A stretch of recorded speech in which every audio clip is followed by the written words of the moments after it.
हर घर के आंगन में तुलसी। तुलसी बड़ी महान है। जिस घर में तुलसी रहती वो घर स्वर्ग समान है। तुलसी कई रोगों का करती नाश है। जो समझता है उसी को इस पर विश्वास है। नमस्कार दोस्तों, हमारी आज की कहानी भक्त के अधीन भगवान। ये कहानी एक कसाई की कहानी पर आधारित है। बिना देरी करे चलो करते हैं स्टार्ट। कहानी में हमारे साथ शुरू से लेकर अंत तक बने रहना। एक कसाई था जिसका नाम था सदना। वह बहुत ईमानदार था। वो भगवान के नाम कीर्तन में मस्त रहता था।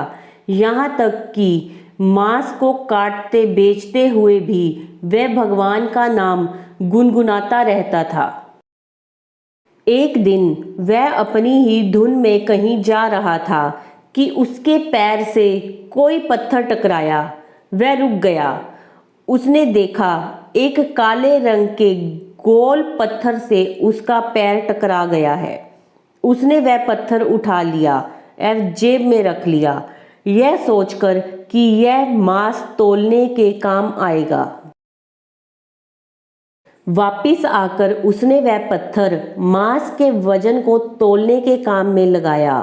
कुछ ही दिनों में उसने समझ लिया कि यह पत्थर कोई साधारण नहीं है। जितना वजन उसको तौलना होता पत्थर उतने वजन का ही हो जाता। धीरे धीरे यह बात फैलने लगी कि सदना कसाई के पास वजन करने वाला पत्थर है। वह जितना चाहता है पत्थर उतना ही तौल देता है। किसी को 1 किलो मांस देना होता तो तराजू में उस पत्थर को एक तरफ डालने पर दूसरी ओर 1 किलो का मांस ही तुलता। अगर किसी को 2 किलो चाहिए हो तो वह पत्थर 2 किलो के भार जितना भारी हो जाता। इस चमत्कार के कारण उसके यहाँ लोगों की भीड़ जुटने लगी। भीड़ जुटने के साथ ही सदना की दुकान की बिक्री बढ़ गई। बात एक शुद्ध ब्राह्मण तक भी पहुंची। हालांकि वह ऐसे अशुद्ध जगह पर नहीं जाना चाहते थे जहां मांस कटता हो एवं बिकता हो, किंतु चमत्कारिक पत्थर को देखने की उत्सुकता उसे सदना की दुकान तक खींच लाई। दूर से खड़ा वह सदना कसाई को मीट तौलते देखने लगा।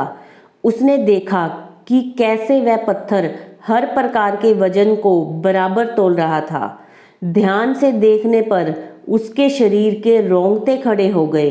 भीड़ के छटने के बाद ब्राह्मण सदना कसाई के पास गया।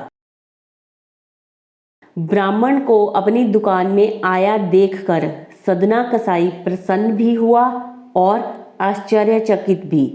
बड़ी निम्रता से सदना ने ब्राह्मण को बैठने के लिए स्थान दिया और पूछा कि वह उनकी क्या सेवा कर सकता है। ब्राह्मण बोला, तुम्हारे इस चमत्कारिक पत्थर को देखने के लिए ही मैं तुम्हारी दुकान पर आया हूँ, या यूं कहें कि ये चमत्कारिक पत्थर ही मुझे खींचकर तुम्हारी दुकान पे ले आया है। बातों ही बातों में उन्होंने सदना कसाई को बताया कि जिसे पत्थर समझकर वो मांस तौल रहा है वास्तव में वो शालिग्राम जी हैं, जो कि भगवान का स्वरूप होता है। शालिग्राम जी को इस तरह गले कटे मांस के बीच में रखना एवं उनसे मांस तौलना बहुत बड़ा पाप है। सदना बड़ी ही सरल प्रवृत्ति का भक्त था। ब्राह्मण की बात सुनकर उसे लगा कि अनजाने में मैं तो बहुत बड़ा पाप कर रहा हूँ। विनती करके सदना ने वह शालिग्राम उन ब्राह्मण को दे दिया और कहा कि आप तो ब्राह्मण हैं, अतः आप ही इनकी सेवा करके इन्हें प्रसन्न करें। मेरे योग्य कुछ सेवा हो तो मुझे अवश्य बताइए। ब्राह्मण उस शालिग्राम शिला को बहुत सम्मान से घर ले आए। घर आकर उन्होंने श्री शालिग्राम को स्नान करवाया, पंचामृत से अभिषेक किया एवं पूजा अर्चना आरंभ कर दी। कुछ दिन ही बीते थे कि उन ब्राह्मण के स्वप्न में श्री शालिग्राम जी आए एवं कहा, हे ब्राह्मण, मैं तुम्हारी सेवाओं से प्रसन्न हूँ, किंतु तुम मुझे उसी कसाई के पास छोड़ आओ।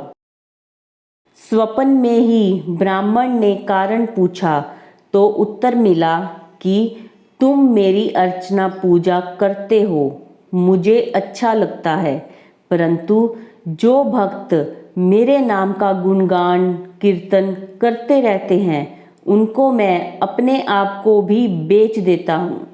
सदना तुम्हारी तरह मेरी अर्चना नहीं करता है, परंतु वह हर समय मेरा नाम गुनगुनाता रहता है, जो कि मुझे अच्छा लगता है, इसीलिए तो मैं उसके पास गया था। ब्राह्मण अगले दिन ही सदना कसाई के पास गया एवं उनको प्रणाम करके सारी बात बताई एवं श्री शालिग्राम जी को उन्हें सौंप दिया। ब्राह्मण की बात सुनकर सदना कसाई की आंखों में आंसू आ गए। मन ही मन उन्होंने मांस बेचने खरीदने के कार्य को तिलांजलि देने की सोची और निश्चय किया कि यदि मेरे ठाकुर को कीर्तन पसंद है तो मैं अधिक से अधिक समय नाम कीर्तन ही करूँगा। तो दोस्तों, ये थी हमारी आज की कहानी, भक्त के अधीन भगवान। तो ये कहानी आपको कैसी लगी कमेंट्स में ज़रूर बताना और हमारे चैनल को सब्सक्राइब करें, वीडियो को शेयर करें।